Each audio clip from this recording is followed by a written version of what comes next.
Hello, everyone. It's Charlton, and well, there's a crazy story, and actually, right now, I'm also live on Periscope while I make this video. So, let's see if I can. All right.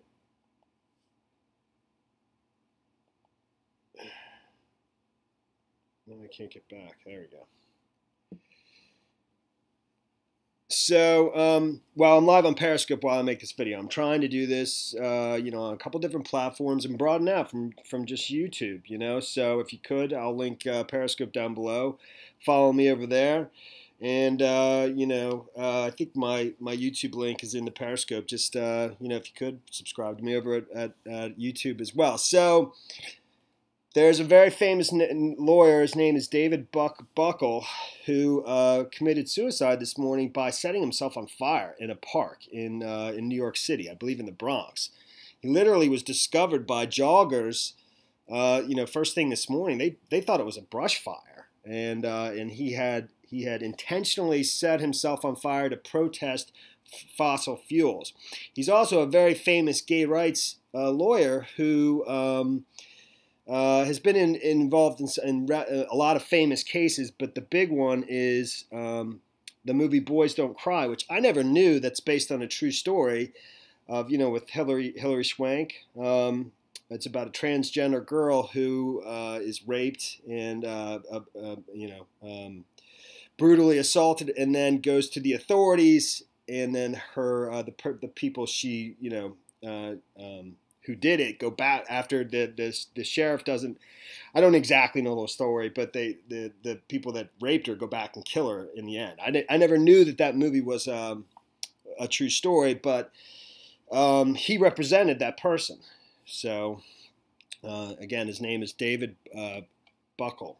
There's his picture right there, and there's video of him. He's on. He's on YouTube. There's video of him where he's representing gay rights somebody who's suing UPS because they don't provide benefits for same-sex couples in New Jersey versus Massachusetts, something like that in 2008. And I'll show that in a second. And then there's video of him for the New York Sanitation Department on composting, because he was into the environment and gay rights. So, like I said, he set himself on fire this morning, and he was discovered by joggers, literally on fire. I mean, and he left a note explaining this in like a little plastic bag in a shopping cart not far from him. And in the note, it literally tells him that he did this to protest fossil fuels. So, it said the charred remains of David Buckel, 60 years old, were discovered shortly after sunrise when firefighters responded to a report of a fire in the southwest corner of the sprawling Brooklyn Park. A suicide note indicated Buckel used so he must have doused himself in gasoline in the gruesome suicide as a metaphor for the self-destruction of the planet. His note said, "My name is David Buckel, and I just killed myself by fire as a protest suicide. I apologize to you for the mess." He literally wrote this in his note. It's obviously very sad, but I don't know. I mean, obviously he wasn't happy, but it seems as though that he really wanted to do this, and that he includes photos of other people that committed suicide this way by setting themselves on fire, because this has been done before. He was also a well-known ecological activist working with the New York City Compost Project, funded by the City Sanitation Department and based at the Brooklyn Botanic Garden. He stapled his business card to the note and left behind a longer, neatly typed explanation of his self-immolation. "My early death by fossil fuel reflects what we are doing to ourselves. A lifetime of service may best be preserved by giving a life. Honorable purpose is life. In life invites honorable purchase in death." I think that's a typo. It's supposed to be purpose in death. I'm not real sure.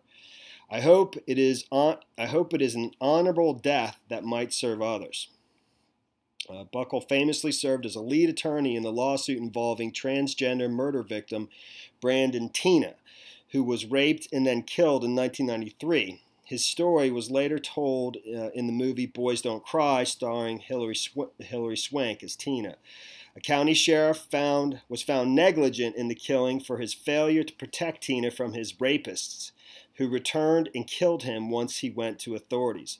Buckel's suicide notes were left inside an envelope labeled "For the Police," placed inside a garbage bag, left inside a shopping cart near the body.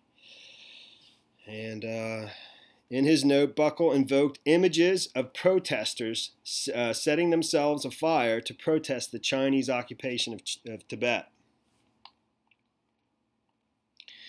This is not new, as many have chose to give a life based on the views that no other action can most meaningfully address the harm they see, he wrote.